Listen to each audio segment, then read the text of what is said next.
Olá, pessoal. Eu espero que vocês estejam bem.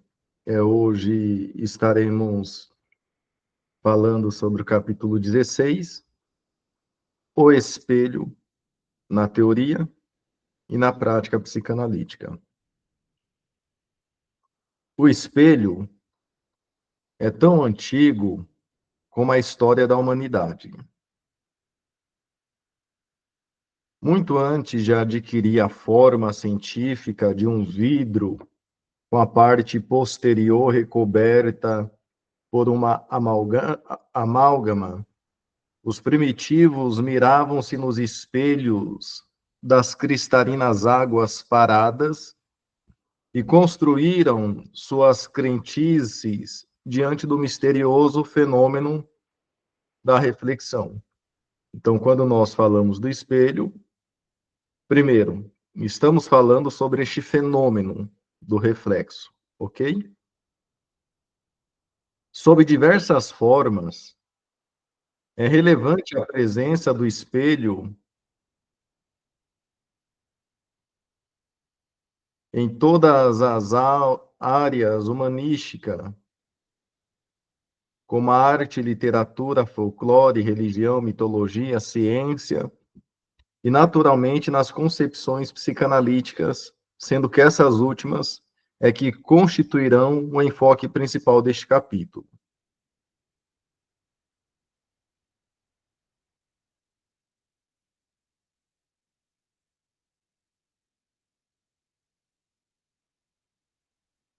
Então, o espelho é tão antigo como a história da humanidade. Antes do espelho adquirir a forma científica de um vidro, os nossos ancestrais já desenvolviam ideias, crenças sobre este fenômeno da reflexão, ao verem os seus reflexos nas águas. Então, sob diversas formas, é relevante a presença do espelho em todas as áreas humanísticas: a arte, a literatura, folclore, religião, mitologia. O espelho está presente em diversos campos, ok? Sendo que essas últimas é que constituirão o enfoque principal deste capítulo. A função do espelho é indissociável da função do olhar. E por isso creio ser útil repassar alguns dos mitos que a envolvem, com o propósito de embasar as considerações analíticas que seguem. Então, a função do espelho está associada à função do olhar. A mitologia, a Bíblia, mostram-nos a frequência com que o ato de olhar foi significado de forma persecutória. Assim, as filhas e a mulher de Ló foram transformadas em estátuas de sal por terem desobedecido à proibição de Deus, no sentido de que não mirasse os pecados de Sodoma e Gomorra. Narciso perdeu-se no olhar especular, deslumbrado de si próprio. É interessante pensarmos aqui, né, que a única que se transformou em estátua foi a mulher de Ló, né, correto? As filhas não. As filhas depois vai se deitar com Ló. Narciso perdeu-se no olhar especular, deslumbrado de si próprio. Édipo cegou-se como castigo pelo crime edípico. Orfeu voltou a cabeça para olhar a sombra da formosa Eurídice. e perdeu-se para sempre. O herói Perseu defendeu-se da Medusa, uma das três górgonas, cuja cabeça, mesmo arrancada, conservava o poder de petrificar quem a olhasse, forçando-a a mirar-se. Na mitologia judaico-cabalística, aparece a figura do Golem, uma espécie de robô extraído do barro, que era mudo. Uma alusão a que não atingiu a linguagem verbal e que evoca a temida visão do duplo, da sombra, a moda de imagem especular. Também as folclóricas crendices populares oferecem-nos um fértil manancial alusivo ao espelho. A imagem reproduzida no espelho das águas adquiriu um significado de sobrenaturalidade. Então, a imagem sobre as águas, sinônimo de algo sobrenatural. Em quase todas as partes do mundo, havia uma proibição de mirar-se nas águas paradas, porque acreditava-se que a imagem refletida na água seria a alma disponível às forças do mal e do demônio. Perceba que aqui nós estamos associando o olhar com o espelho, ok? Então, diante o olhar, existe um reflexo, que pode ser bom, que pode ser mal, que pode trazer castigo ou que pode trazer benefícios, gratificações. A imagem refletida nas águas evoca algo de sobrenatural. Em quase todas as partes do mundo, havia essa proibição de mirar-se nas águas paradas, porque acreditava que a imagem refletida na água era uma alma disponível às forças do mal e do demônio. Então eu não posso ficar parado perto das águas, porque a alma fica disponível, a alma fica livre. Para os povos da Grécia antiga, sonhar com o reflexo da própria imagem na água era um áuguro de morte. Isso é explicado pelo fato de que o primitivo percebia a própria imagem como algo real e, portanto, pudesse abandoná-lo. Então, estamos falando aqui que havia uma crença de que a própria imagem seria o real. A própria imagem pode abandonar o sujeito. Provavelmente, essa é a crença que dá origem ao mito de Narciso. A alma é o real. A alma refletida nas águas está livre, está disponível para as forças do mal e do demônio. A alma pode deixar o sujeito que sonha com seu reflexo sobre as águas, tem um sinal, e o sinal é: a sua alma irá te abandonar. Ou seja, você irá morrer. Os índios costumam recusar o espelho, pois eles creem que a imagem refletida é a sua própria alma e que eles podem perder a alma se a olharem. Algumas crendices populares, criança que se olha no espelho custa a falar, espelho quebrado é sinal de morte.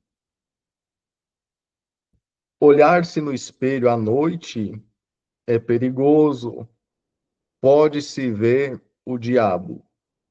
Em casa onde há mortos, é comum cobrir os espelhos durante 3 dias.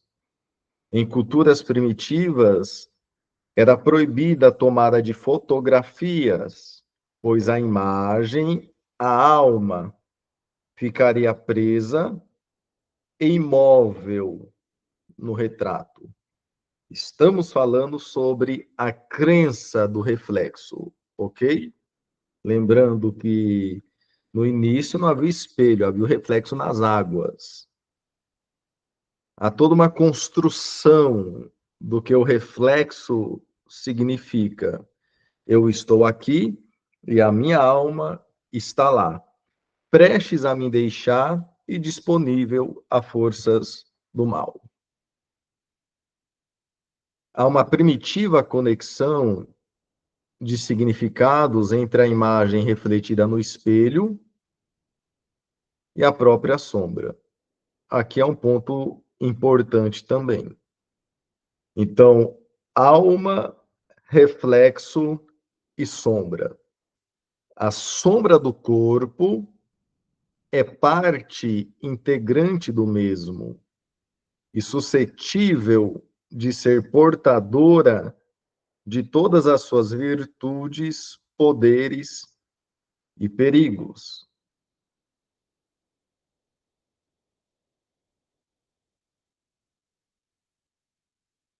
A sombra é parte do próprio sujeito.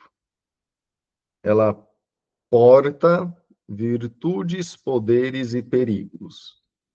Os mortos perdem a sombra concreta e transformam-se elas próprias em sombras que podem assustar os vivos. São as assombrações. Então, a sombra contém virtudes, defeitos, qualidades, poderes, perigos do sujeito, ok? A sombra é parte do próprio sujeito. Os mortos perdem a sombra concreta, ou seja, eles se transformam nessas sombras. O corpo se esvai e eles se tornam agora assombrações capazes de assustar os vivos. Em certas culturas, pisar na sombra de alguém é considerado como agressão e apropriação de outra pessoa. Da mesma forma, podemos encontrar na literatura uma abundância de descrições alusivas ao espelho. Por exemplo, Lewis, em Alice, tratou do tema que aparece em muitos mitos, de como o espelho pode representar a porta pela qual a alma pode dissociar-se e passar para o outro lado. Por meio do espelho,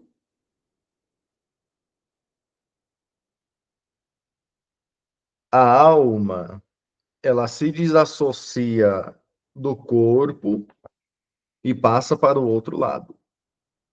Perceba a construção simbólica por meio de todas essas crenças, por meio de todas essas ideias, referente ao espelho, reflexo, sombra. Também o conhecido retrato de Dorian Gray, de Oscar Wilde, uma espécie de versão moderna de Narciso. Mostra claramente o quanto a imagem interior pode ficar dissociada e refletida em um retrato exterior.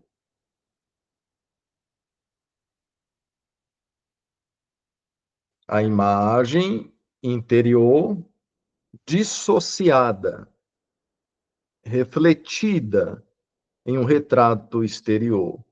Ou seja, aquilo que está fora não pertence ao mundo externo, pertence a mim. É um reflexo de mim mesmo, ok? Da mesma forma como no espelho ou num duplo alter ego, em uma busca mágica de imutabilidade e imortalidade. Como outro exemplo, vale citar uma passagem da oratória do Padre Vieira, pela profunda abstração e intuição de natureza psicanalítica que ele soube reconhecer no espelho. Eis o trecho.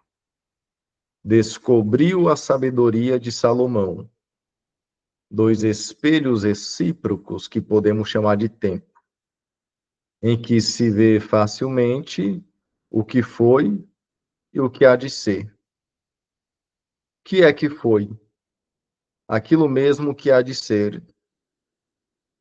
Que é o que há de ser? Aquilo mesmo que foi. Olha para o passado e para o futuro, vereis o presente. Ou seja, aquilo que foi, aquilo que é e o que há de ser.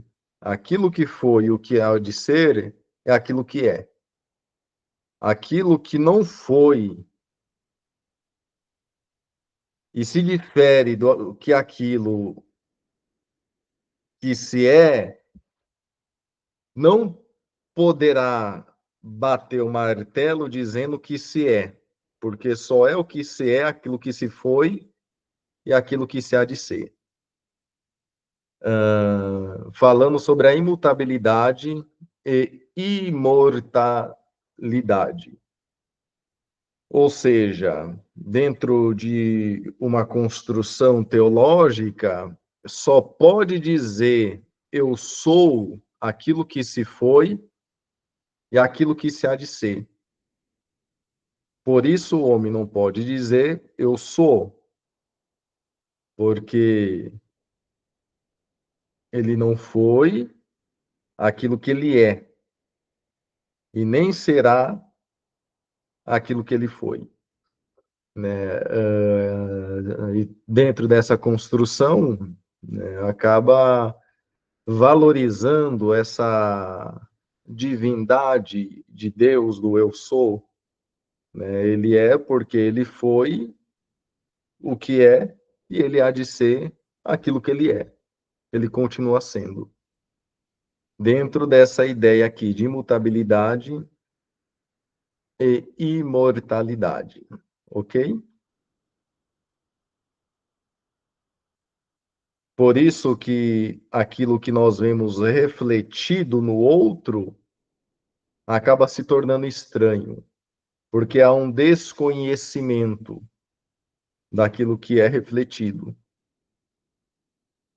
Nas artes cênicas, vou limitar-me a um único exemplo. Na representação teatral de Dom Quixote, a cena mais impressionante é certamente aquela em que o pseudo-herói aparece aterrorizado ante a obrigação de ter que se mirar na imensidão de espelhos que o cercavam e ameaçavam de devolver-lhe a sua imagem real. Espelhos que ameaçam devolver a imagem real. Não fora a limitação do espaço, seria uma tarefa fascinante poder extrair significados e correlações com o espelho, tal como aparece em filmes, folclore e arte. Deixo ao eventual leitor esse exercício de reflexão. E se fosse comunicá-lo a mim, o que seria de imenso agrado para mim? Revisão da literatura psicanalítica concernente ao espelho. Pesquisadores que se dedicam à observação direta de crianças mostram a importância do espelho físico e da função especular desde as mais precoces etapas evolutivas.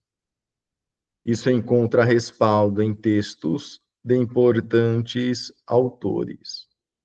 Então, os pesquisadores se dedicam à observação direta das crianças, mostrando então a importância do espelho físico, da função especular. André Green, um estudioso de Winnicott, afirma: sabemos que o bebê que se alimenta no seio, enquanto mama, olha não para o peito ou mamadeira, mas olha para o rosto da mãe. Aliás, muitos outros estudiosos confirmam isso e acrescentam a observação de o lactente, por volta de um mês, olha fixamente para a mãe.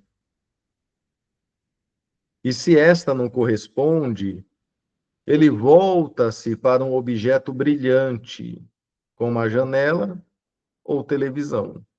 Então, o bebê de um mês, ele vai olhar fixamente para os olhos da mãe, para o rosto, para os olhos. Se a mãe não olha para o bebê vai olhar para algo brilhante. Janela, vidro, televisão, lâmpada, ok? Pettit registra que o próprio júbilo da criança, frente à sua imagem especular, encontra o seu protótipo nas manifestações de prazer que os psicólogos observaram no recém-nascido, que imita os movimentos faciais de sua mãe. Então, uma criança frente ao espelho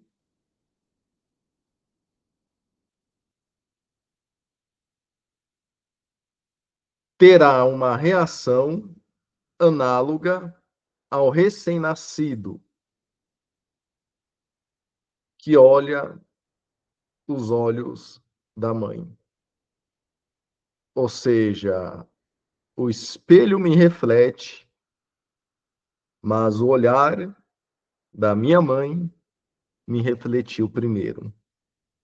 Antes de me alegrar com a imagem que eu vejo refletida no espelho, eu me alegro com o meu reflexo nos olhos de minha mãe. Então, o próprio júbilo da criança frente à sua imagem é análogo às manifestações nos recém-nascidos, que imita os movimentos faciais de sua mãe. Por outro lado, alguns autores observam que a maioria dos bebês é canhoto no começo dos exercícios da manualidade. E daí eles evocam a imagem da mãe destra, que subministra movimentos e objetos com essa mão ao seu filho, o qual os toma com a mão esquerda, como se estivesse diante de um espelho. Spitz descreveu a conhecida reação de medo aos estranhos, processando-se por volta de 8 meses. Esse período coincide, no referencial kleiniano, com a instalação da posição depressiva e da formação simbólica, com a subface da diferenciação.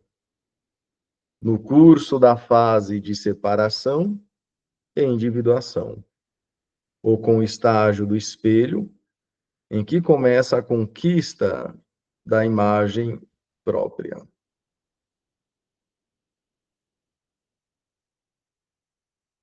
Então, o medo ao estranho é por volta dos 8 meses, 8 meses. Aqui, neste período, o bebê, ele está instalando-se na posição depressiva e na sua formação simbólica. Com 8 meses, há um período que o bebê está conseguindo diferenciar-se, separar-se, está conquistando a própria imagem. Com isso, pode-se, pois, entender o estranhamento como um reconhecimento da criança de que ela existe separada da mãe e que existem terceiros que são sentidos como sendo estranhos, intrusos e ameaçadores ao paraíso da fusão simbiótica. Ou seja, o estranho não é simplesmente o outro, o estranho é uma parte de mim, o estranho é o sinistro, é o que está de fora da relação especular e que, do ponto de vista da criança, vem não para substituir a mãe, mas para separá-la do filho. Rodrigue assinala que as crianças em idade pré-escolar, principalmente em torno dos 4 anos, elegem entre os seus jogos os que consistem em fazer decalques de figuras, por transparência, por impressão gráfica, e o de contorno gráfico, recortar uma figura de papel de tal forma que, ao desdobrar a tira, aparece uma frisa de figuras iguais, unidas entre si. Esses e outros jogos similares são chamados por esse autor de jogos de duplicação. E ele levanta a possibilidade de que os mesmos visam a duas finalidades. Primeira, como um reasseguramento tranquilizador à criança de que ela sobreviverá de uma subjacente ansiedade de aniquilamento. Por mais que haja diferenciação, a separação, é possível a criança sobreviver. Ela sente que está sendo aniquilada. Há uma busca pela simbiose, ok? Ainda mais quando a ansiedade para a criança é difícil de conter. Como uma reafirmação de que ela elaborou bem a posição depressiva, o que lhe possibilita expressar as fantasias de reconstruir e de procriar. Por outro lado, em clínica psiquiátrica, é bem conhecido o sinal do espelho, que se constitui como dos sinais mais precoces da eclosão de esquizofrenia. Esse sinal consiste no fato de que, na frente do espelho, o paciente efetua movimentos sob formas de gesticulações ou maneirismo. De forma equivalente, nos pacientes em regressão psicótica, podemos encontrar gestos espelhados, em que eles, sentados face a face com o terapeuta, executam os mesmos movimentos destes. Então, paciente em regressão psicótica tende a repetir o mesmo movimento do terapeuta. É bem conhecida a dependência que as pessoas muito narcisistas têm em relação à sua necessidade compulsiva de mirar-se no espelho. Isso explica os espelhos na academia, né? É uma dependência de mirar-se no espelho, como se quisesse buscar sua imagem refletida. É como se a imagem, de alguma forma, confirmasse, validasse, assinasse a própria existência do sujeito. E com isso eu tiro uma foto minha, eu mando essa foto para as redes sociais, e se curtirem, se verem, se houver visualização, aquilo comprova a minha existência, ou seja, eu sou. A propósito, segundo Ruth, esse era o importante sintoma do homem dos lobos, que concentrava muito de sua vida em um pequeno espelho, que ele sempre levava em seu bolso. E a sua sorte dependia do que ele revelava ou do que lhe fazia descobrir. Em outro contexto, importante estudioso das psicoterapias de grupo descreveu o fenômeno do espelho. O fenômeno do espelho, o qual consiste na comparação do grupo terapêutico a uma sala de espelhos, onde o indivíduo entra em confronto com a sua imagem social, sua imagem psicológica e corporal. O confronto com a própria imagem, o confronto com aquilo que vê sendo refletido. É como se houvesse um grande esforço de distorcer, de filtrar, de maquiar a própria imagem. Ou seja, o reflexo de si mesmo. A dificuldade de aceitar o próprio reflexo. A dificuldade de aceitar aquilo que está a refletir. Eu acho interessante que, além do filtro que nós temos nas redes sociais, que é o filtro para a nossa aparência, né, temos também agora um filtro para o nosso conteúdo intelectual. Então, se eu tiro uma foto minha e eu não gosto, eu jogo essa foto e faço um Photoshop, coloco filtro, mudo tonalidade, eu adapto aos meus gostos ou ao gosto de outro. E da mesma forma, eu consigo agora pegar um conhecimento, um saber, um pensamento, uma ideia e fazer uso de filtro por meio do chat GPT. Então, minha aparência eu consigo modificá-la. A minha ideia consigo modificá-la. Ou seja, uma dificuldade em aceitar o próprio reflexo e o uso de mecanismos para deixar este reflexo mais agradável, mais aceitável a si ou mais aceitável ao outro. Tudo bem, Raquel? Olá, bom dia, gente. Oh, bom dia, não, boa noite, né? Boa noite, você está bem? Eu tô bem, e vocês? Tudo bem também. Ah, que bom. Estamos pensando aqui sobre o reflexo, Raquel. Sim, O espelho. O espelho, ele é mais antigo, ele é tão antigo quanto a humanidade, quanto a história, né, do humano. sim, Antigamente, os antigos olhavam para o reflexo nas águas.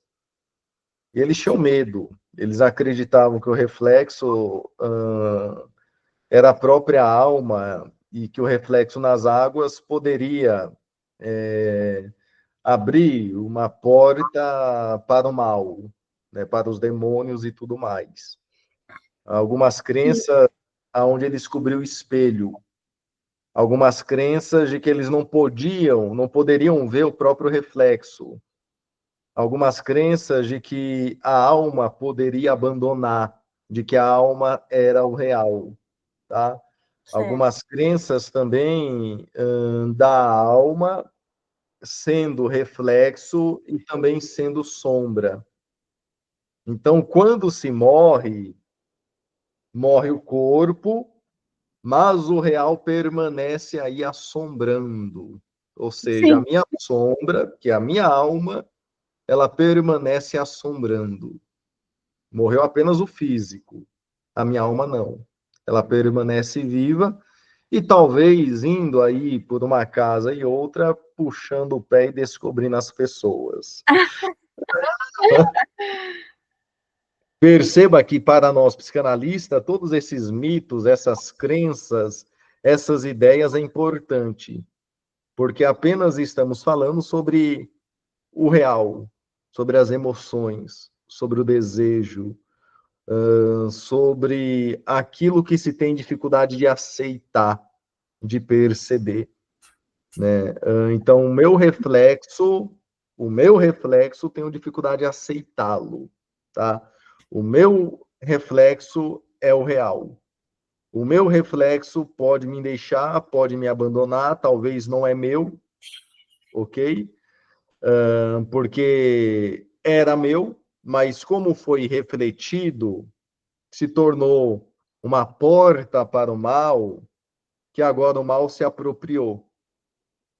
Ou seja, o mal se apropriou da minha alma, da minha sombra.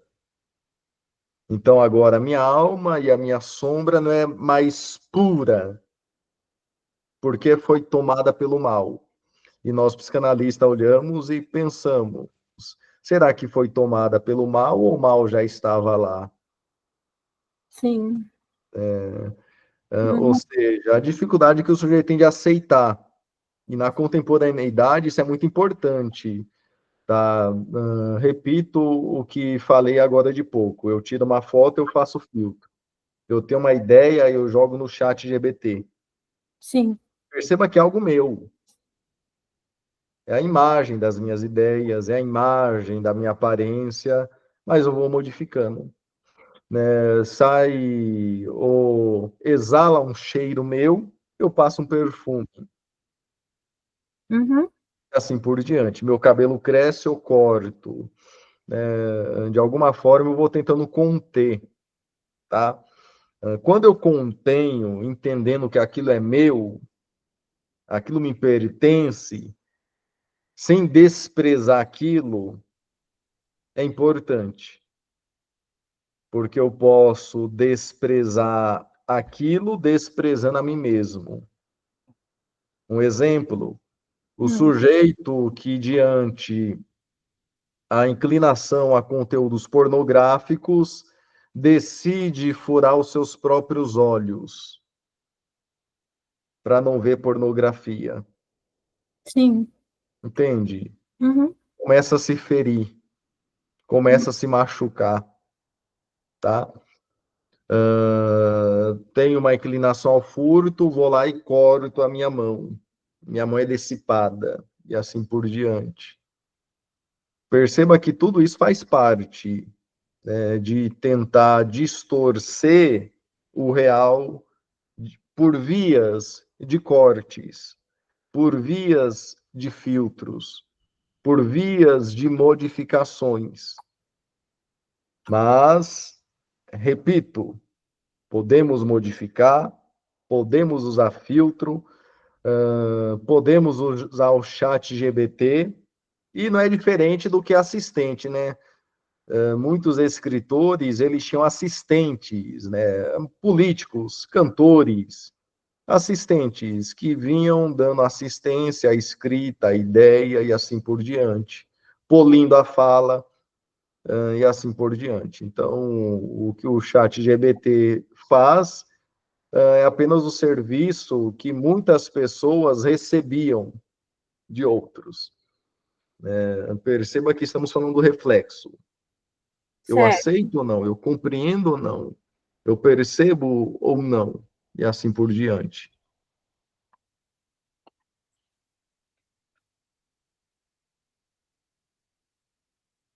Então, em grupo, o indivíduo entra em confronto com a sua imagem social, com a sua imagem psicológica, com a sua Certo. imagem corporal.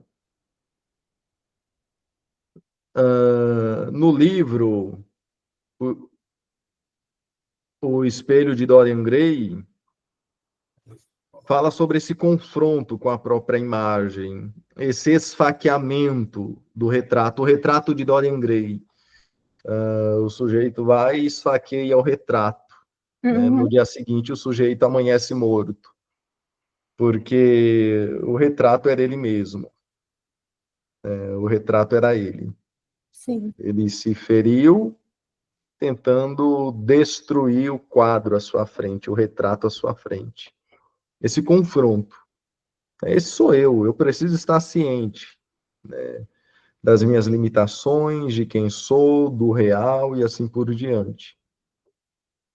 Os grupoterapeutas sabem que cada paciente do grupo reflete-se nos outros. Isso na clínica também, os pacientes se refletem em nós. E, por sua vez, como um refletor aos demais. Mas, partindo do princípio que nós estamos em análise, né, o reflexo será em menor proporção.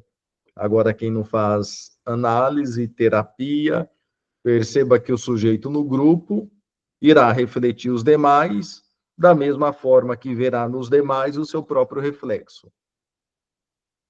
Essas reações do espelho são especialmente importantes porque serve de base para a diferenciação entre o eu e o não eu, que é muito confusa nos pacientes que fazem uso excessivo tanto de identificações projetivas como de onipotência narcísica ou da indiscriminação simbiótica. O quanto estou ciente de quem sou, do que penso, do que sinto, do que desejo, do que me atravessa. O quanto estou ciente do meu próprio contorno, ok? A dificuldade de perceber o próprio contorno faz o sujeito se ver no outro. E quando ele se vê, ele recusa, rejeita o outro, porque ele se vê no outro. E ele recusa e rejeita o outro. Moreno descreve a técnica do espelho em psicodrama. A mesma consiste em que o paciente protagonista sai do palco, sai da cena, e participa como observador da representação que uma outra pessoa, ego auxiliar, faz dele. Busca-se com isso que o paciente se reconheça nessa representação. Assim como na infância ele reconheceu a sua imagem no espelho, na psicodrama. A Super Nanny, ela trabalhava um pouco com isso, né? Ela pedia para os filhos imitarem os pais. Lembra, Raquel? Sim. Aí os filhos colocavam a roupa do pai e começavam a imitar o pai. Aí gritava, jogava a panela no chão. E os pais, as mães se viam ali. Uhum. Sexo. É. É uma técnica. Sim. Teve uma vez que uma ou duas vezes que eu me recorde. Eu fiz isso na clínica. Eu pedi para o paciente sentar na poltrona, no meu lugar, e sentei no lugar dele, né? E mencionei, agora eu sou você, você é o terapeuta. E aí, Felipe? Tentando gerar esse espelho. E o sujeito, ele começa a acessar suas próprias dores, suas próprias problemáticas. né? Ou seja, ele começa a falar dele. Mas no lugar do terapeuta? Sim, Hum. E ele não conseguia falar no lugar de paciente? não, tinha muita dificuldade. Ah, entendi. Eu falei para ele agora, eu sou o paciente, você é o terapeuta. E eu Hum, repeti algumas palavras que ele havia dito. certo. Repeti. Eu falei, eu não sei porque eu tô assim. Uhum, Eu preciso que você me ajude a entender isso. certo. E ele começou a falar. Isso é um manejo, por exemplo. Sim, é um exemplo de manejo, né? Sim, Perceba que essa ideia de espelho. entendi. Ok, o sujeito, ele está vendo que eu estou falando algo, e o que eu estou falando é a respeito ele, uma questão que ele me trouxe, mas eu estou tentando fazer com que ele abranja, ou amplie, amplifique essa Certo. visão, esse olhar. Uhum, Já que ele tem dificuldade de se ver ali, eu vou me colocar ali. certo. O que Sim, você tem a dizer para mim? O que que eu não estou vendo? O que que eu não estou percebendo nessa situação? E ele começa a falar. certo. Em textos bíblicos tem bastante disso, tá?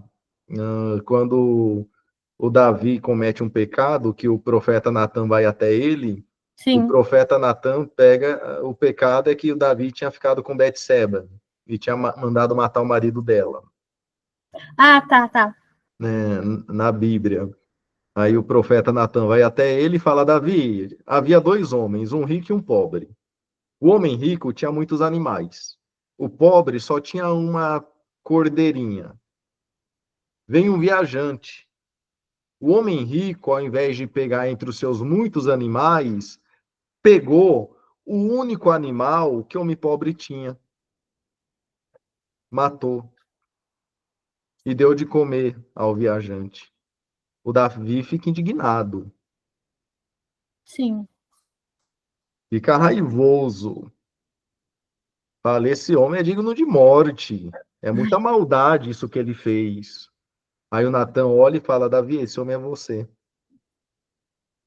Sim. Perceba que estamos falando sobre esse reflexo, esse espelho. Certo. Tá?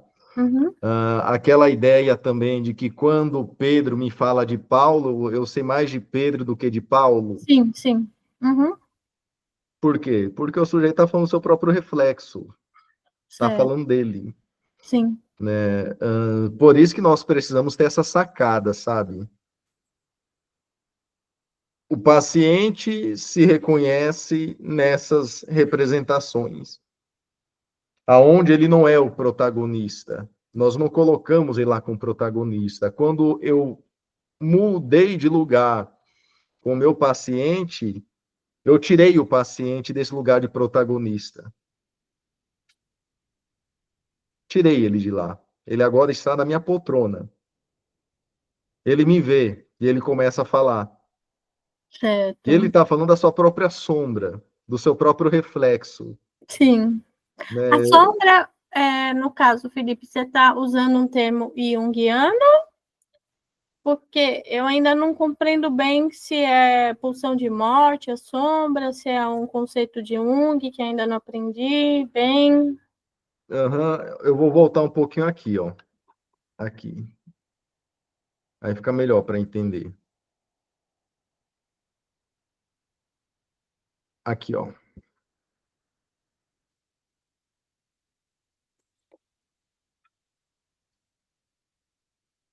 Há uma primitiva conexão de significado entre a imagem refletida no espelho e a própria sombra. Uhum. A sombra do corpo é parte integrante do mesmo Certo. e suscetível de ser portadora das virtudes, dos poderes e dos perigos. Uhum. Ou seja, a sombra pertence ao próprio sujeito, Sim. né? Sombra, reflexo. Perceba que nós estamos aqui falando sobre mitologia, sobre histórias, tá? Sim.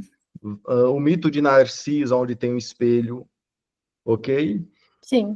O Jung, sim, ele vai desenvolver um conceito que é até um arquétipo, né, da sombra. Ele vai desenvolver. O que eu quero dizer é que é mais antigo do que o Jung, tá? Certo. Por Sim, sim. mais que o Jung vai construir o arquétipo, vai falar sobre efeito sombra, Uhum. essa ideia da sombra, ela é mais antiga do que o Jung. Essa Certo. ideia de reflexo também é mais antiga do que o Freud, do que, Ah, isso do que que eu a ia perguntar. Mais psicanálise, antiga que a psicanálise, certo, entendi. ok? Uhum. Ok. Aí a psicanálise ela vai olhar para isso, né? O Uhum. reflexo que está nas histórias, que está nos mitos, Certo. ok? A ideia da sombra também, que está no mito, que está na história. Ou Uhum. seja, uma parte do sujeito que ele despreza, que ele desconhece. Certo. Aí a gente vai tentar representar de uma outra forma essa imagem do sujeito, porque ele não vê como uma representação de si mesmo. Uhum. Um exemplo, quando nós vemos a Bíblia, um dos textos bíblicos é: façamos o homem à nossa imagem. Sim. E a imagem, o significado de imagem é representação. Façamos o homem à nossa imagem e semelhança. Perceba que na Bíblia já tem também essa ideia logo no início de imagem, de representação.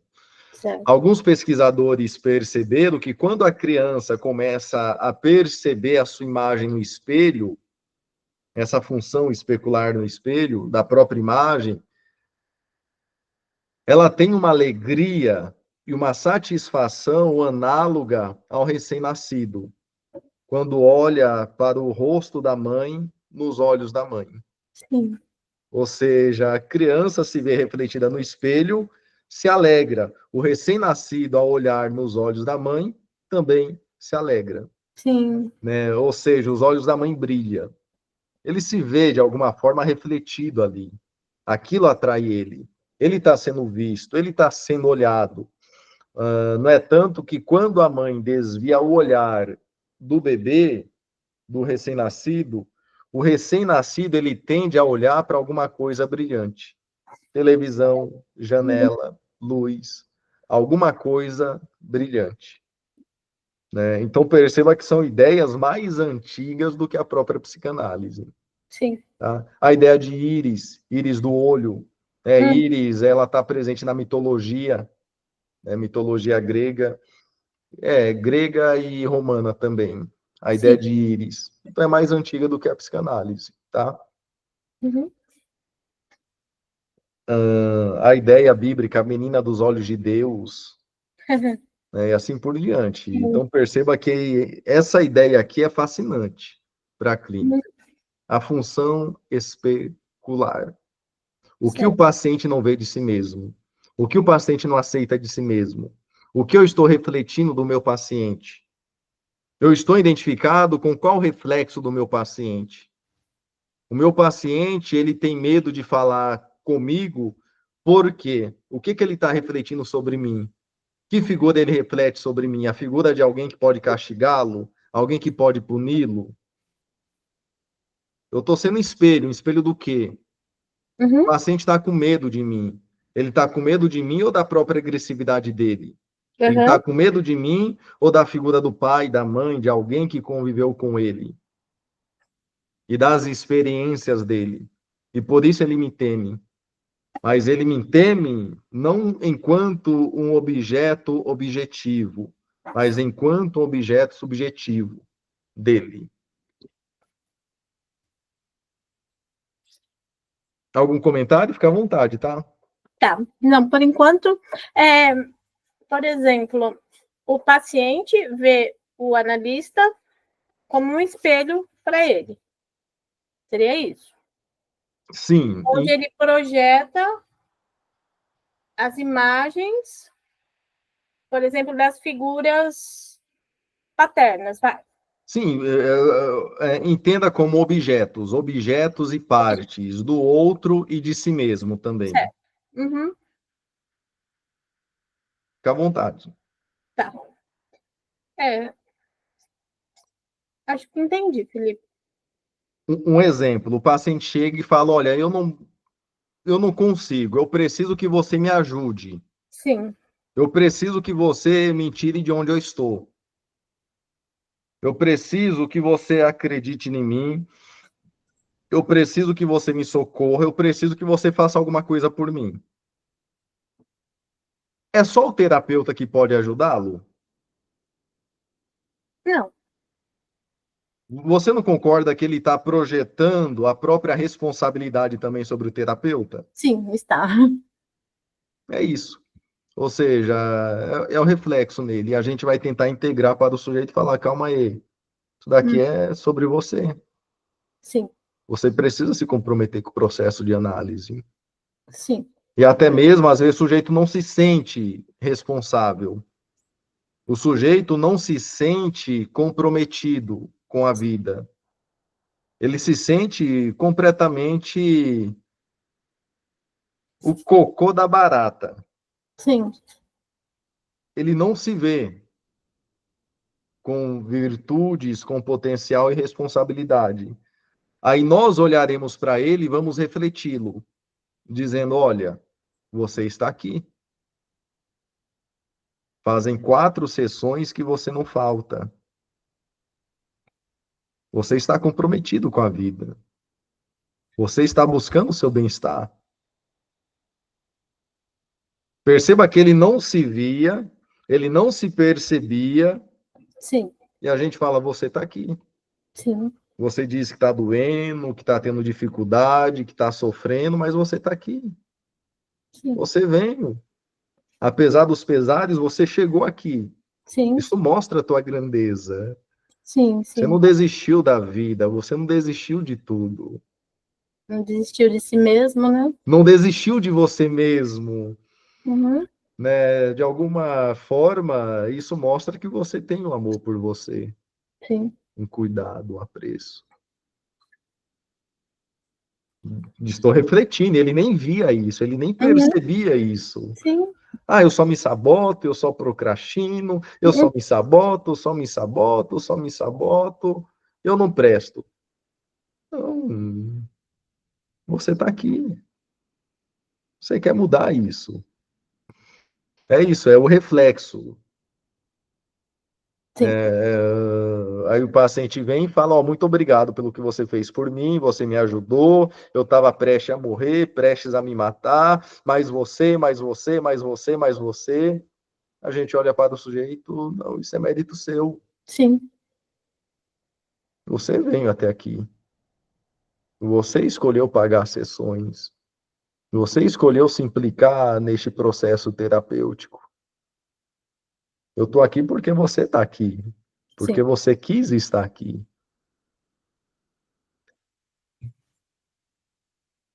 Aí o paciente olha e fala: eu sou foda. É sobre isso, sabe? Essa validação, esse reconhecimento. Aham, Né? O sujeito ele não está se reconhecendo como alguém capaz, alguém forte, alguém responsável. E a gente está voltando isso para ele. sim. Ou seja, você é capaz, você está aqui, você está fazendo, você está escolhendo. Deu para entender? Deu.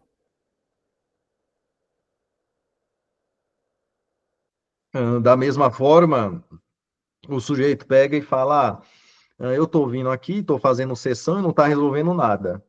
Estou pagando aqui para você e não está resolvendo nada. Se não é só pagar, eu estou aqui. Mas você também vem? Ou você só paga as sessões? Sim, Você está implicado no no processo, né? processo ou não? Eu estou aqui para te ouvir, para te escutar. Em alguns momentos eu fiz alguns apontamentos, parece que você nem me ouviu, nem me deu ouvido. Tá aqui só por estar não resolve. Se eu falo as palavras para você e você descarta, desconsidera todas elas, como é que elas poderá fazer efeito? Em nenhum momento você se permitiu refletir naquilo que eu te disse em sessão. Será que você está aqui simplesmente para dizer que você está fazendo terapia? Para dizer que o problema não é você, o problema é o outro? Sim, É simplesmente para isso que você está aqui? O sujeito vai pensar e vai falar, pô, verdade. Sim. Eu acho que tem alguma coisa aí, eu estou refletindo, é sobre isso. O Freud, qualquer pergunta pode ficar à vontade, tá, Raquel? Sim, tá bom. Pode seguir. Pergunta, comentário. O Freud deu inúmeras contribuições à teoria psicanalítica em relação ao ato de olhar e indiretamente à função especular. Então perceba que a ideia do espelho, de reflexo, de sombra, é mais antiga do que a psicanálise, do que o Jung também. Sim. Mas o Freud ele vai dar contribuições sobre essa relação do ato de olhar, na construção, na formação da personalidade. Basta lembrar os seus estudos relativos à cena primária, bem como os referentes à eleição narcisista de objetos. No entanto, em Freud, a menção explícita da palavra espelho aparece 2 vezes ou 3, se considerarmos o espelho d'água em que Narciso se mirava. A primeira referência está na famosa analogia que ele utilizou para caracterizar sua regra de neutralidade, a qual será considerada mais adiante. A segunda referência direta ao espelho, estranhamente pouco citada, aparece em um rodapé em Além do Princípio do Prazer, no qual Freud descreve suas observações acerca do seu neto de 1 ano e meio, o mesmo do muito conhecido jogo do carretel. O jogo do espelho do menino consistia em que ele havia encontrado um modo de fazer desaparecer a si próprio, descobrir a seu reflexo no espelho de corpo inteiro, que não chegava inteiramente ao chão, de maneira que, agachando-se, podia fazer a sua imagem no espelho e ir embora. O mesmo júbilo que o seu netinho sentiu ante o reaparecimento do objeto mãe real após o seu desaparecimento, repetia-se ante a reafirmação da existência e integração da imagem corporal. Vale registrar também que Freud, nesse mesmo trabalho, ao estudar uma necessidade de restaurar um estado anterior das coisas,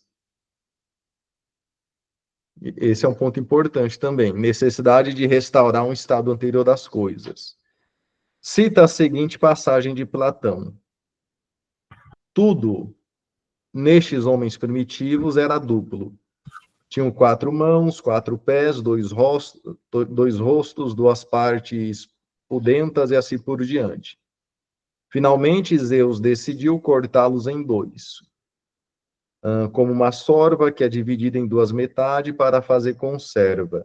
Depois de feita a divisão, as 2 partes do homem, cada um desejando sua outra metade, reuniram-se e lançaram os braços em torno da outra, ansiosa por fundir-se.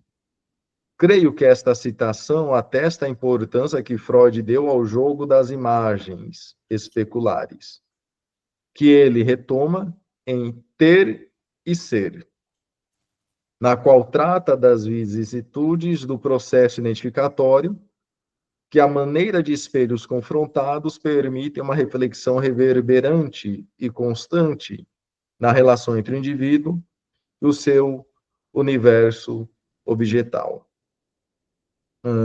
Ou seja, os jogos das imagens.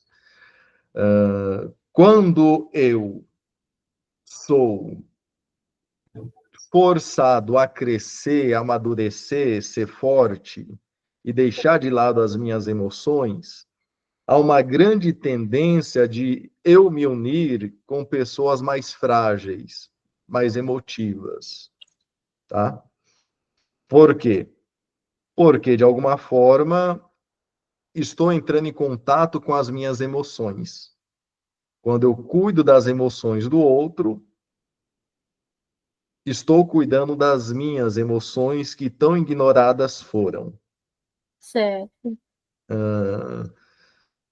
Quando ninguém me salvou, quando precisei, busquei ser salvador do mundo, salvar as pessoas. Ou seja, é como se eu fizesse pelo outro aquilo que eu gostaria de fazer por mim, mas não houve ninguém para fazer. Então, eu estou aqui neste lugar de poder, salvando o outro frágil, pequeno, necessitado. E a pergunta que nós fazemos é: você já conseguiu se salvar? Você já conseguiu oferecer para si mesmo o que não foi oferecido? Ah, já consegui, mas para aquela criança, ou ainda não? Porque você foi amadurecendo, crescendo, se desenvolvendo enquanto pessoa, um corpo físico. E aquela criança? Será que você alcançou ela? Ou ela só ficou lá escondida, tentando esperar por alguém para salvá-la? E nunca apareceu ninguém e foi só decepção. Então você decidiu não esperar mais por ninguém. E você se prendeu nessa cela. Essa cela está fechada. Você está lá, essa parte sua frágil está lá, querendo ser salva. Mas você não aceita isso. E você sai em busca do outro, em busca do outro. Quando na realidade talvez você só queria a chave para abrir a cela onde você mesmo se encontra preso. Uma parte sua frágil, fragilizada. É sobre isso. Essa tentativa de salvar o outro tem a ver também com a dificuldade de integrar essa parte frágil à própria personalidade, tá? Sim. Ah, Seria, Felipe, sim, essa parte mais emotiva, que muitas vezes precisa ser negada para um crescimento mais maduro, mais racional. Então, as emoções estão ligadas a algum tipo de fraqueza? olha, vamos chamar de falso self, tá? Eu precisava de colo. Sim. Eu precisava ser acolhido. Não era fraqueza. Eu precisava de alguém. Eram Sim. emoções a ser contida. Mas ninguém se colocou à disposição para me ajudar. Ok? Então, o que que eu faço? Eu me isolo, eu me afasto, eu paro de esperar do mundo Sim. e desenvolvo um falso self. Eu sou forte, eu sou poderoso. Então, Uhum. perceba que existe um falso self aqui, de poderoso, de forte, de racional e tudo mais. É. E às vezes está muito distante um do outro. Está muito distante um do outro, né? Esse ego frágil que criou essa casca, sabe, em volta, e nós analistas precisamos perceber isso, tá? Precisamos perceber. Então, as emoções é fraqueza? Acho que não se trata de ser fraqueza.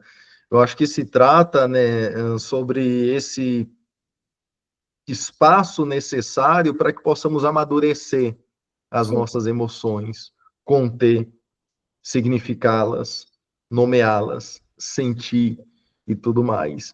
Há pessoas que não tiveram tempo e espaço para sentir. Uhum. Então, se eu sentir, ninguém fica. Se eu sentir, outro vai embora.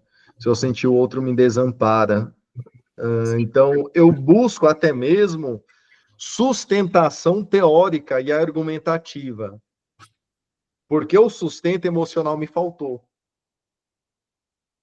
Então, eu busco sempre argumentos, sempre teoria, sempre esse suporte para minha lógica, para minha racionalidade, porque o suporte para as minhas emoções faltou. Certo. Né? Perceba que é um grande distanciamento e a gente vai tentar conectar o sujeito com ele, com a sua história. né? O que eu estou dizendo, talvez, Raquel, é que você já percebeu, há pessoas que vão dar aula e elas dão aula, são teóricas, né? Sim. São técnicas, mas parece que não são sensíveis, Uhum. parece que não tem alma, parece que não toca. Sim. Já percebeu isso? Já, já. Né? Vou falar de muitos médicos também, né? Excelente. Sim. O que perguntar, ele conhece cada parte, cada região do corpo, Uhum. anatomia, conhece, de medicamento, conhece, de doença, prognóstico, diagnóstico, são muito bons. Mas para tratar com o outro, parece que não tem alma, Sim. parece que não toca, sabe? Verdade. É como se ele se escondesse por trás de tudo isso. Então é Uhum. sobre isso que nós estamos falando. Sim. Né? Cadê a alma do sujeito? Ele tanto quer salvar, tanto quer socorrer, se acha grande, vê o outro como pequeno, como alguém que não sabe. Será que ele se sente assim por dentro? Sim. Fica à vontade. Acontece ao contrário também, às vezes, a gente está falando de médico, vai, não tem aquele conhecimento não profundo, os médicos têm, sim, mas não tão rico na teoria, aquela coisa, sabe, tem muito estudo, muitas pós, mas às vezes ele tem calor, né, e a gente se sente seguro, Sim, se sente ouvido, sim, né, acolhido ali. uhum. Isso gera uma confiança, né, Sim, o médico ele te olha no olho. sim, Uma das coisas que o Zimmermann vai falar é que tem pessoas que têm meio que uma fobia social, sabe? sim, Então ela se mantém afastada, isolada do outro. É como se o outro pudesse ferir, como se o outro pudesse machucar. E ela uhum. desenvolve essa fobia, né? Até mesmo na clínica. Aí eles usam como neutralidade. Não, eu preciso ser neutro. E o Sim, Zimmermann fala, não, isso não tem nada de neutralidade. Isso é uma fobia a afeto. É uhum. como se o afeto bagunçasse o sujeito e o sujeito perdesse o controle. É sobre isso que nós estamos falando. Freud não era meio assim, Felipe? Um tanto frio, É, Freud era. ele punha bastante borda, né? Eu sou eu, isso aqui distante. Creio que até ah, o divã foi, talvez, tenha sido também usado para isso. Sim, podemos pensar que sim. Né? Havia ali algo no Freud. O Freud, ele não gostava tanto da clínica, tá? Hum. Os estudiosos falam que não gostava tanto da clínica, não. Ele gostava mais da teoria, dos livros. Ah, sim, sim. Era o que ele preferia. Uhum. Eu acho que é sobre isso que nós vamos vendo, sabe? O Jung já é diferente. O Jung fala, olha, conheça a técnica, domine as teorias, Talvez mas seja uma alma. seja uma alma encontrando outra alma. Ou seja, esteja inteiro ali. O que eu estou aqui talvez pensando contigo é que às vezes deixamos de lado essa nossa parte mais frágil. Às Sim, vezes até a nossa lógica, é como se a gente não conseguíssemos ou não fôssemos capazes de pensar, porque fomos ensinados assim, é o pai que fala, é a mãe que tem autoridade. Então queremos alguém que sim, pense, fale e decida por nós. Né? Porque foi assim, eu fui colocar neste lugar de que eu não sei, de que se eu escolher errado eu vou apanhar, eu vou ser chamado de burro, então eu não vou escolher. Eu quero que um outro escolha por mim. sim. E assim por diante. Perceba que são essas imagens especulares, tá? Essas imagens especulares. Eu lembro uma vez, eu fui no médico e a unha do médico estava toda ruída, assim, ó. Ah, já vi também. Já, Né? Já viu? já. Toda ruída, assim, ó. Chega a estar na carne viva. Eu uma vez fui com minha irmã, ela falou pro médico, você não falou a palavra Roy, mas tipo, apontou para as unhas dele, né? E ele ficou meio sem graça, assim. Sim, é o que? Ansiedade, sente medo, se sente. Eu acho que é sobre isso. E o que a gente tenta, talvez, deixar de lado, sabe, de nós mesmos. Sim, Né? Então, ok, eu me sinto um tanto insignificante, eu me sinto pequeno, né? E eu quero comprovar meu valor por meio de outros meios. Né? Então, eu quero salvar o outro. Né? Mas, na realidade, há uma parte minha que quer ser salva, né? Quer ser tocada, quer ser abraçada. Enfim, estamos aqui pensando o que do outro diz sobre mim. sim. Né? O outro pode nos levar a uma compreensão melhor de nós mesmos. Isso está implícito, explícito na psicanálise.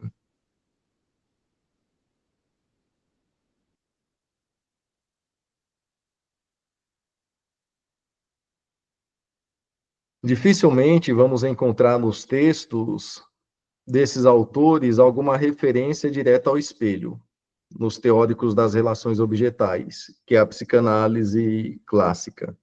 Uhum. No entanto, a importantíssima contribuição da Melanie Klein acerca dos mecanismos de identificação projetiva é o que eu não aceito de mim, tá? Certo. Que eu jogo para o outro. Hoje universalmente aceita, facilitou o entendimento dos fenômenos especulares e abriu novas portas para os estudiosos das mais diferentes correntes analíticas. Assim, são os incessantes movimentos projetivos e introjetivos. Eu projeto, jogo para fora, eu introjeto, trago para dentro, tá? Esses movimentos. Eles explicam o barramento das fronteiras entre o eu e o outro. Sendo que o eu encontra sua origem e apoio na imagem especular do outro.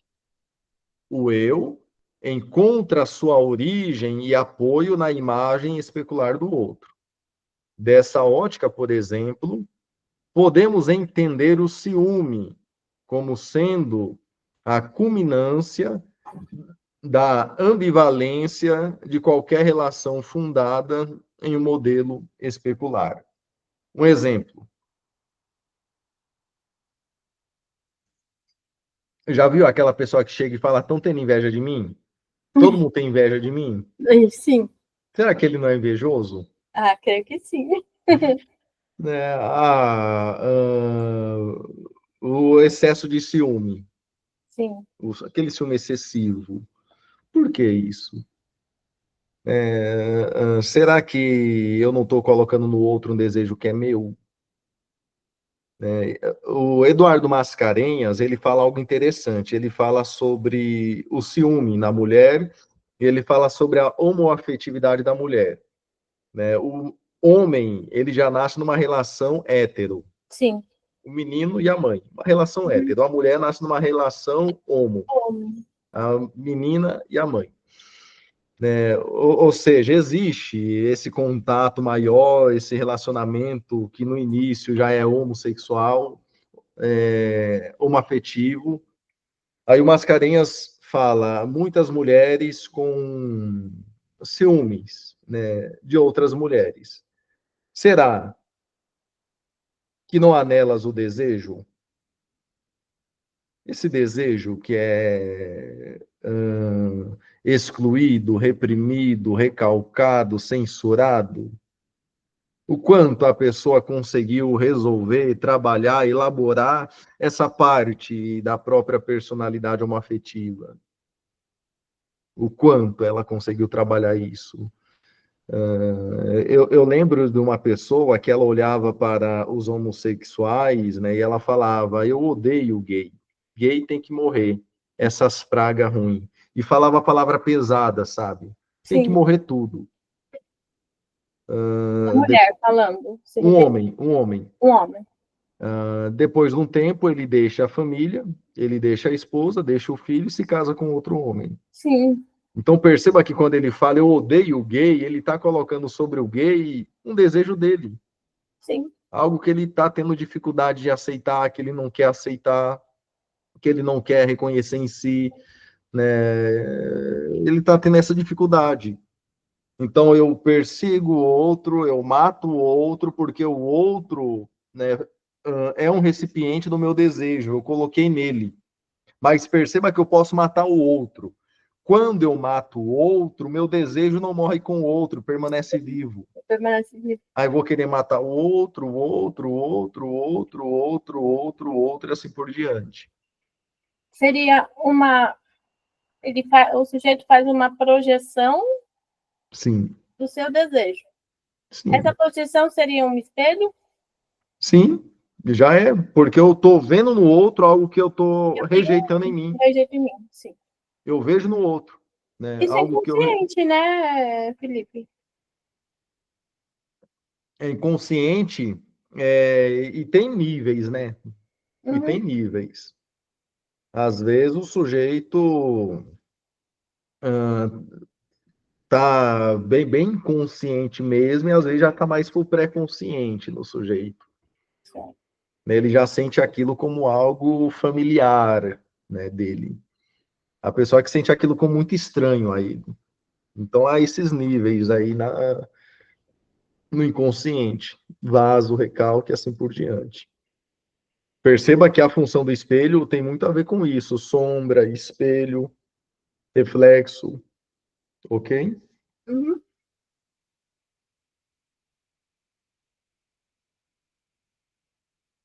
Os trabalhos do Binho merecem um registro especial. Ele estuda a função continente da mãe, que se comporta para as angústias do bebê como se fosse um espelho. De fato, a mãe, bom continente, recebe a imagem projetada pelo filho e a devolve refletida, devidamente desintoxicada e nomeada. Ocorre o contrário, quando a mãe é um mau continente que não reflete nada, ou reflete as angústias da criança acrescida das suas próprias. Por outro lado, em seu trabalho O Gêmeo Imaginário, o Bion estuda o paciente muito regressivo, que, mercê de um uso excessivo de mecanismo de dissociações, identificações projetivas e introjetivas, bem como de personificação, torna o analista um gêmeo personificador da sua imagem má. Nos termos de um espelho, ao modelo do retrato de Dorian Gray.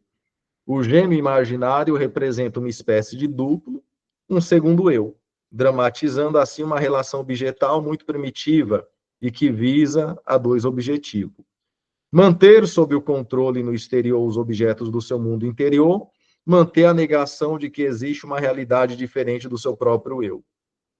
Um exemplo, no filme, você já assistiu o filme Cisne Negro? Sim. Da bailarina? Sim. Já. Você percebe a dificuldade que ela tem de aceitar essa outra parte dela? Sim. Ela faz o cisne branco de forma rica, muito bela. Essa doçura, é, essa boa menina da mamãe, faz muito bem. Mas ela tem dificuldade de aceitar em si mesma aquilo que já é visto como ruim, a própria sexualidade. Aspectos da própria sexualidade, ela tem dificuldade.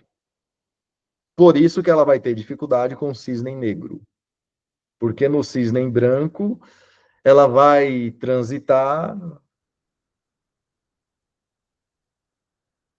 de forma harmoniosa com aquilo que ela aceita e reconhece em si mesma. Mas no cisne negro, não. A própria sexualidade, a própria agressividade, entende? Ela vai ter essa dificuldade. Né? Então, o filme deixa bem claro isso daí. A mãe, ela não fechava a porta para a filha ser ela, até mesmo quando ela está no banheiro. A porta está aberta. Né? A sexualidade, a masturbação é visto como algo feio, como algo impuro. né? Ou seja, como algo que não é bom. O cisne negro representa o que é mal, o cisne branco representa o que é bom, né? E tudo aquilo que é bom eu consigo fazer, porque o bom agrada a mamãe, a menininha. Agora a mulher em si, independente, agressiva, que integrou a própria sexualidade, desejos a si mesma, ela já tem dificuldade, porque ela não conseguiu fazer a elaboração desses processos, tá? É basicamente isso. Sim. Eu percebo, então, que tudo reflete como um espelho, né? Tudo é um espelho, tudo é um espelho, tudo. Eu tenho dificuldade de aceitar em mim, de perceber em mim, de reconhecer em mim. Sim. E parece que no filme tem essa dissociação e envolve também a ideia do espelho, sabe? Tem um espelho lá também no filme. O que que ela não reconhece ou não aceita em si mesma? O que ela tem dificuldade de integrar sua própria personalidade? O filme fragmentado também. Esse eu não lembro. Não estou me lembrando se eu assisti. É um filme bem interessante também, tá? Essas dissociações de ego. O filme fragmentado. Aí tem até mesmo uma fera tentando proteger uma criança, Uhum. tá? A gente vai chamar de dissociação de ego, dupla personalidade, né? Mais do que uma personalidade, ou seja, há uma ruptura. É, o Felipe, quando há uma dupla personalidade, no caso, uma ruptura com a personalidade, é uma ruptura com a personalidade. Isso seria uma psicose? Também, sim, também, já entra no campo da psicose. Sim. Há uma fragmentação. Então, um exemplo, é como se o outro eu fosse desconhecido do próprio sujeito, sabe? Uhum.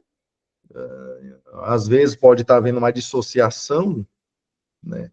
E às vezes há esse processo da ruptura. Ah, sim. Uma dissociação não chega a ser uma ruptura. Não, Certo. né? A dissociação ela envolve o borderline, tá? Sim. O border, essa Bom, dissociação. Na bipolaridade também isso está presente. sim. Essa, essa não ruptura. Não há uma ruptura. Por mais que o sujeito desassocie algumas coisas, por mais que ele tenha alguma dificuldade simbólica e tudo mais, não há uma ruptura. Sim. Na dupla personalidade já há uma ruptura. Mas, no caso de dupla personalidade, não seria um caso de uma esquizofrenia, porque esquizofrenia, por exemplo, tem várias personalidades. Não seria isso? Ó, a gente já está falando de transtorno e já é um transtorno beirando ali a psicose, a esquizofrenia e tudo mais, tá? Então, um exemplo. Eu tenho dois nomes. Um exemplo. Você está falando hoje com o Felipe, amanhã pode ser que você encontre o João. Ah, sim, entendi. E você se comportaria em cada situação Sim, com diferente, com roupa outra diferente, com personalidade. vestimenta diferente, Hum. Você né? já tratou algum paciente assim, Felipe? Já, Hum. eu já tratei. Mas não tem como integrar. Tem. E é tão interessante, né, você mencionar, quando eu comecei a atender a paciente, eu comecei a chamar ela pelos dois nomes, Hum. né? Então, nem só um e nem só outro, mas chamar ela pelos dois, fazendo esse processo integrativo, sabe? De Sim, integração. E no dela não houve essa ruptura, né? sim. Porque uma parte conhecia a outra, Entendi. né? Ou seja, as duas estão ali, As né? duas. Agora, existe casos que isso é bem mais grave, é como se uma não tivesse lá. Então, você está falando só com fulana de tal, eu desconheço, ela não está aqui, é a outra. E Sim, isso acontece também em casos onde é considerado até mesmo como possessão. Não sou eu, é o demônio. Uhum. É o demônio. Eu não lembro de nada, não me recordo de nada, foi o demônio. Aí a pessoa Foi tem. o quê? Oi? E nesses casos, eu não me recordo de nada, eu não fui eu, foi o demônio. O que foi, na verdade? Sim, às vezes é isso, faz parte dessa dupla Dessa personalidade. dupla personalidade. E Entendi. às vezes não é apenas uma dissociação, É uma ruptura. né? Aí já é uma ruptura, né? Certo. Você não lembra? Não, não lembro. Você não lembra o que você fez? Não, não lembro o que eu fiz. Não lembra? Não, não lembro. Hum, Foi o demônio que entrou em mim, foi a sim, sim, pombagira, foi não sei quem, eu não lembro de sim, nada sim. disso, né? Percebe esses movimentos que vai tendo?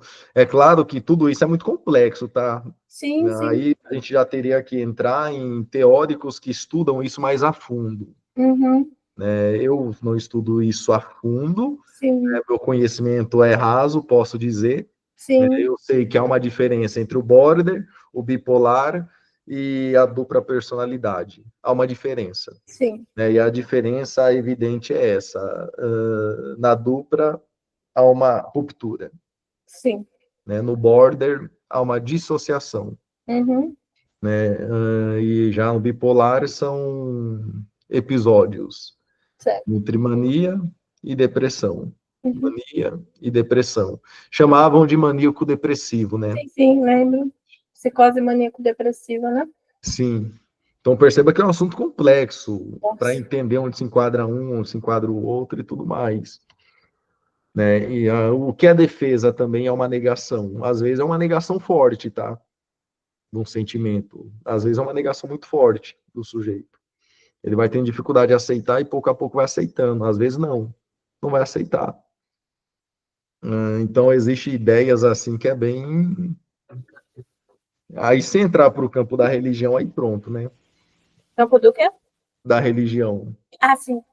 Aí pronto, aí o sujeito pode mascarar toda uma dor, toda uma angústia, todo um transtorno por meio da religião, né? Dependendo do que ele vai trazer. Aí alguns cuidados que precisamos tomar cuidado, né? Penso eu. Tá? Porque se aquilo ajuda o sujeito a se organizar, a gente vai tomar cuidado para não mexer, né? Porque de alguma forma aquilo organiza o sujeito. Sim.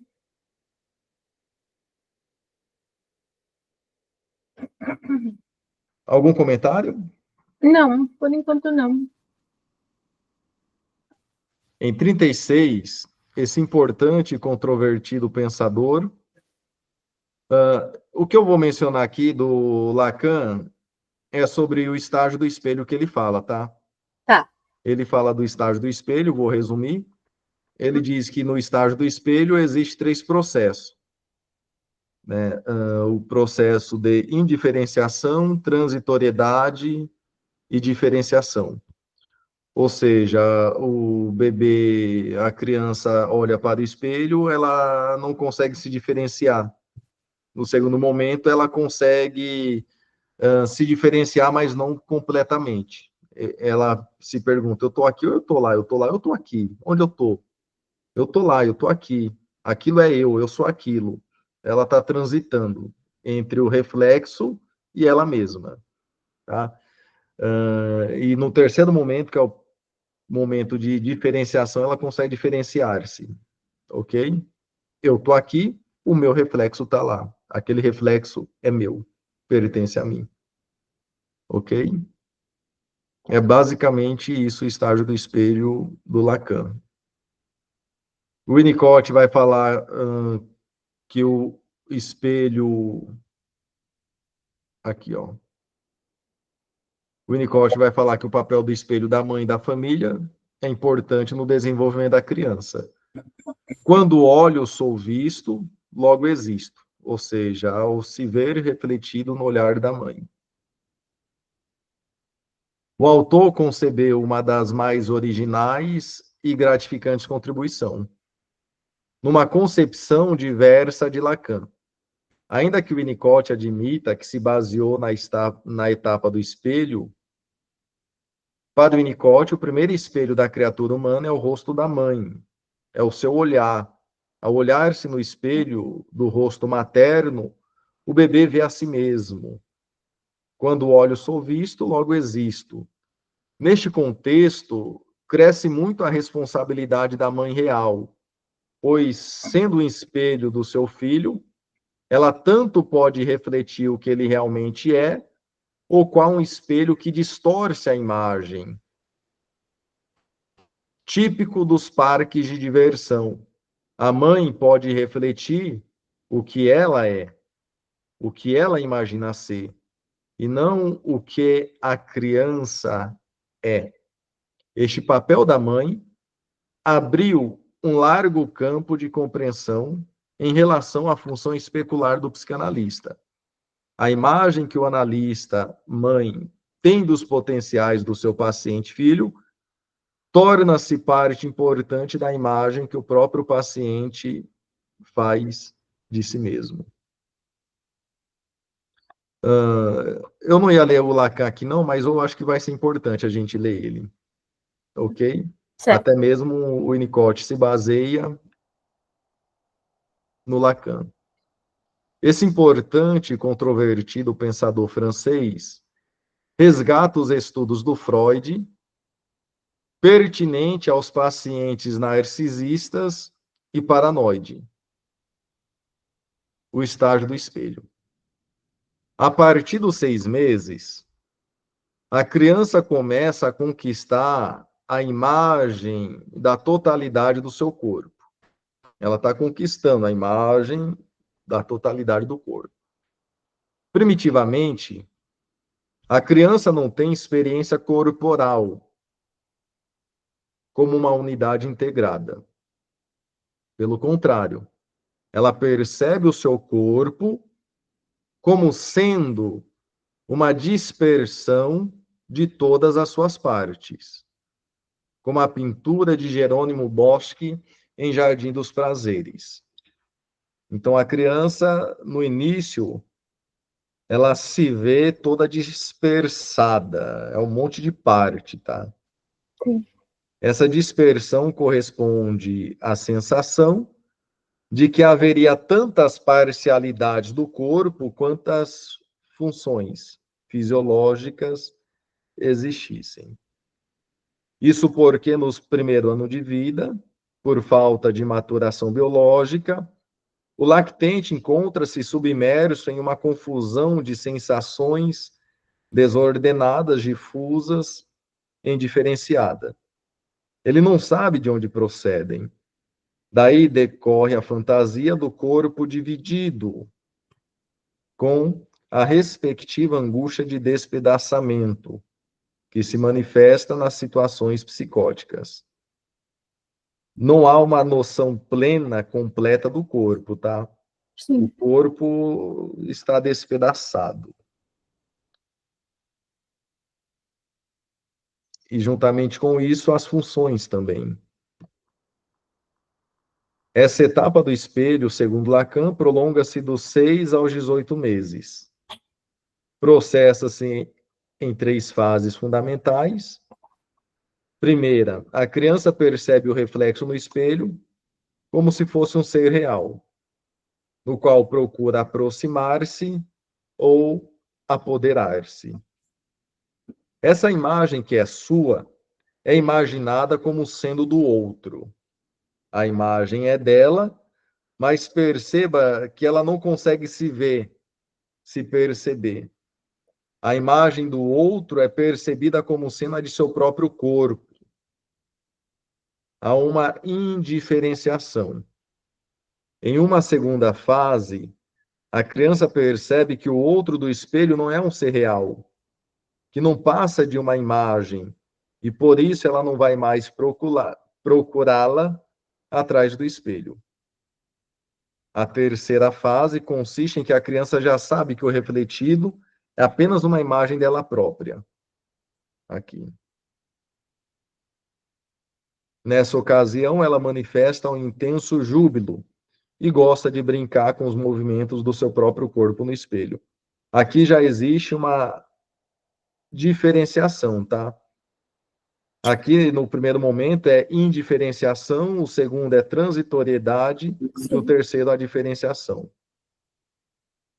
Nessa ocasião, ela manifesta intenso júbilo, gosta de brincar com o movendo espelho. O espelho também é entendido por Lacan como uma metáfora do vínculo entre a mãe e o filho, que progride desde a dimensão visual imaginária, a qual permite a ilusão da completude onipotente. Primeira fase, até o da dimensão simbólica, com a aquisição da linguagem. É isso mesmo. O Lacan, ele não acreditava que o ego, que o eu, fosse resultado da maturação biológica. O ego, o eu, o eu. O eu não é resultado de maturação biológica. O eu, ele é resultado desse processo, desse estágio do espelho. No primeiro momento, a criança tem dificuldade de diferenciar-se da mãe. Tem dificuldade. No segundo momento, ela se confunde com a mãe. O que é ela, o que é a mãe. No terceiro momento, ela consegue diferenciar-se da mãe. Esse é o estágio do espelho bem importante. Então, quando o paciente fala algo, ele consegue se ver naquilo que ele fala? Ele se implica no que está acontecendo ou tudo é responsabilidade do outro? Sim. Ok, o paciente está falando aqui, ele tem dificuldade de se perceber dentro do contexto que ele está trazendo. É como se tudo fosse o outro, tudo fosse o ambiente. E ele não tem responsabilidade nenhuma. No segundo momento, ele vai percebendo, né? O que é dele, o que é do ambiente, o que é dele, às vezes ele implica nisso daí também, tá? Ele vai atrair uma responsabilidade que não é dele, vai jogar para o ambiente uma responsabilidade que não é do ambiente. No terceiro momento, ele consegue identificar melhor o que é dele, o que é do ambiente, o que é do outro. Kohut, criador da escola da psicologia do self, utiliza a expressão objetos do self, refere-se a dois tipos de objeto. Aquele que funciona como espelho da criança e que, mediante incessantes elogios, admiração, outorga-lhe uma imagem de self grandioso. Isso é importante no início, tá? A criança ser elogiada, ser admirada. Sim. Precisamos ter esse senso, esse self grandioso. O objeto parental que reflete para o filho uma imagem grandiosa que os pais têm de si próprio, construindo a imagem parental idealizada. Isso daqui também é importante, tá? Não em excesso, mas é importante também. Imagina quão triste é a criança não poder contar com o pai, com a mãe. Sim. É tão bonitinho quando a criança pode contar com o pai e com a mãe, né? Com Fala certeza. pro meu pai, fala pra minha mãe. Imagina, até o adulto com 40, 50 anos, diante de alguma situação, ele se recorre à mãe. Eu preciso falar com minha mãe. Mãe. Sim. E a mãe tá lá, o pai tá lá. Né? Pai, o pai tá lá. É tão bonito isso, né? Uhum. Agora você me fez lembrar, Felipe, eu tenho ainda, né, uma amiga, ela namorava um rapaz e eles estavam tendo relacionamento a título de namoro, não moravam juntos nada, e ela engravidou. Quando ela foi relatar o fato para ele, tô grávida, ele parou, pensou, olhou para ela e falou: eu vou falar com os meus pais para ver o que eles acham. Ela desmoronou, disse que o castelo dela assim caiu em ruínas, porque ele foi, acho que veio na mente automática, assim, vou falar com os meus pais, porque ele se viu perdido, né? Muito pequeno, muito. Sim, isso deixou ela profundamente assim decepcionada. É triste isso. Faltou esse self grandioso no sujeito, né? Para poder acolher, para poder falar, para poder. Faltou isso. Ou seja, ele internalizou muito essa imagem dos pais. Sim, sim. E não teve, né, esse bom self grandioso. É tão bonitinho quando a criança quebra o brinquedo e leva para o pai. Uhum. Ah, meu pai arruma, meu pai sabe. Sim, sabe Meu tudo. pai é forte. É tão bonito isso, né? Nossa, sim. Olha a segurança que a criança cresce, Uhum. né? Aí o pai arruma, vem cá, filho, vou te ajudar. Eba, você conseguiu, tá vendo, meninão? Tá vendo, menino? Você Sim, conseguiu. sim. Selfie grandioso. Isso Uhum. lá na frente vai resultar. Sim, O importante desenvolvimento dessas ideias refere-se à descrição da transferência especular. Na análise de paciente narcisista, essa transferência corresponde ao self grandioso, manifesta-se na prática analítica em uma das três seguintes etapas.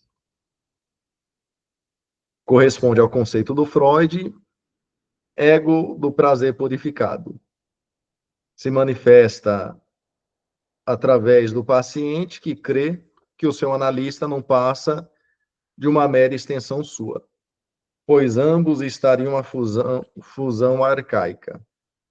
O alter ego gemelar, o paciente acredita que há uma perfeita semelhança entre ele e o seu analista. Especular, no sentido estrito deste termo, corresponde a uma etapa mais evoluída que as duas anteriores. Então, aqui na primeira é fusional, tá? uhum. A gente crê que ele e o analista são um, né? O analista é uma extensão dele. Aqui no 2, o paciente acredita que há uma semelhança entre ele e o analista, ou seja, não é uma extensão minha, mas ele se parece comigo, ele é igual a mim, é a minha cópia em pessoa. Sim, Ouviram? É uma cópia, é um xerox. No sentido estrito, corresponde a uma etapa evoluída, o analista é visto como uma pessoa, sendo que o paciente necessita procurar induzi-lo, aprová-lo e a funcionar como refletor do seu self grandioso. Perceba que em dados momentos precisaremos fazer isso, tá? Validar o nosso paciente, reconhecer nosso paciente, ok? Principalmente em patologias modernas que envolvem a autoestima também. sim, Há momentos que nós precisamos correr disso. Nós não precisamos sustentar esse falso self do nosso paciente, certo. esse self grandioso dele, porque trata-se de um eu ideal, né? Sim, Mahler, muscular, representante da escola da psicologia do ego, essa psicanalista norte-americana e sua equipe procederam a uma investigação científica pelo método da observação direta do bebê durante muitos anos. Primeiramente com crianças psicóticas, em 50, e em 60, crianças normais. Na descrição das etapas concernente ao nascimento psicológico dos bebês, Marler dá um importante papel à figura especular. Tanto que nas salas de observação havia um espelho ao nível do chão, que se prestava ao estudo de várias reações das criancinhas diante dele. A autora destaca que os mecanismos de espelhamento mútuo servem à demarcação do eu e do outro. Eu, outro. Eu, outro. Realçando a diferença entre as identificações verdadeiras que resultam da introjeção dos pais, as fotoidentificações especulares, que são mais de ordem imitativa. Além do Lacan, outros psicanalistas franceses contribuíram com a função especular. McDougall é uma psicanalista reconhecida pela originalidade dos seus conceitos, se dedica à análise de pacientes difíceis, designa como objeto espelho aquela pessoa que o sujeito regressivo busca como uma técnica de sobrevivência, já que esse tipo de objeto lhe restaura uma imagem narcísica e, com isso, reassegura a certeza de que ele existe e vive.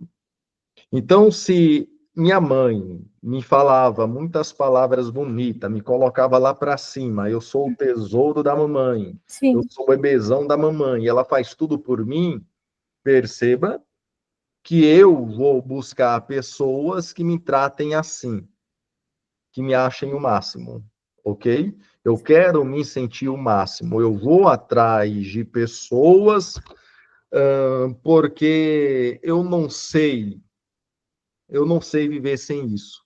Eu não sei viver sem eco. Lembra de Narciso? sim. Narciso precisa de eco. Narciso precisa ouvir a sua própria voz vindo por detrás das árvores, dos bosques e tudo mais. Essa busca pela própria imagem, pelo próprio reflexo. Sim. Há pacientes que se portam desta forma, eles saem em busca, né, para se manter vivo, e o que mantém ele ou ela vivos é esse som do outro, né? Esse som do outro, que é apenas o eco de si mesma ou dos objetos internalizados. A autora mostra que o olhar que toda criança busca avidamente nas pupilas maternas tem duas finalidades. Então, a criança ela já busca um olhar, um reflexo destinado a devolver a sua própria imagem especular. Uma busca em reconhecer tudo aquilo que ela realmente representa da mãe. A imagem e o que essa imagem representa. Duas coisas. A imagem e o que essa imagem representa. O que eu represento para o outro? O que o outro pensa de mim? Essas pessoas que me veem, pensam o que sobre mim? Atribuem quais significados para mim? É por isso que, vez e outra, dizem que Michael Jackson, Elvis e um monte de famosos não morreram, né? É como se eles quisessem simular o próprio velório para ver quem choraria, quem derramaria lágrima, quem estaria indo até o velório e se comovendo com a partida e assim por diante. Ou seja, aquilo que eu represento para o outro. O outro me vê, ok, não basta o outro me ver. O que eu represento para ele? Baseada nas novas concepções acerca de pacientes somatizantes, provinda dos estudos de psicanalistas franceses, McDougall descreve o que ela denomina um corpo para dois, no qual ela especula sobre a fusão especular psíquica e corporal da díade mãe e filho. Grunberg centralizou seus estudos no narcisismo do psicanalista, descreve como este pode utilizar o seu paciente como espelho dele. Isso é um perigo. De tal modo que gratificar o analisando é gratificar a si próprio.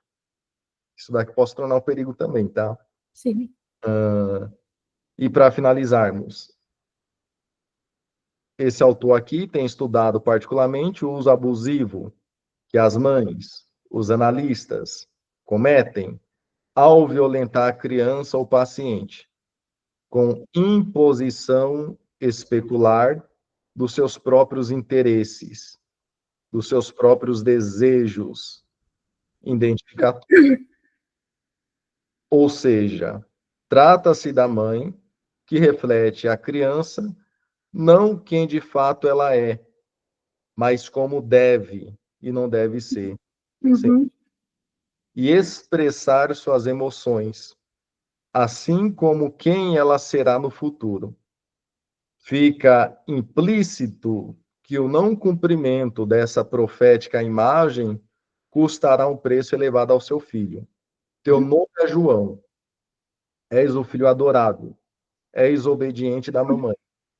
Quando cresceres, serás um médico famoso, e se não for assim, me causará uma profunda decepção e correrá o risco de me deixar muito deprimida ou colérica.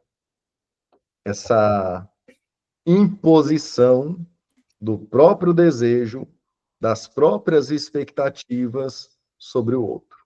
Eu não estou refletindo o que o outro é. Eu estou refletindo o que o outro deve ser na minha concepção.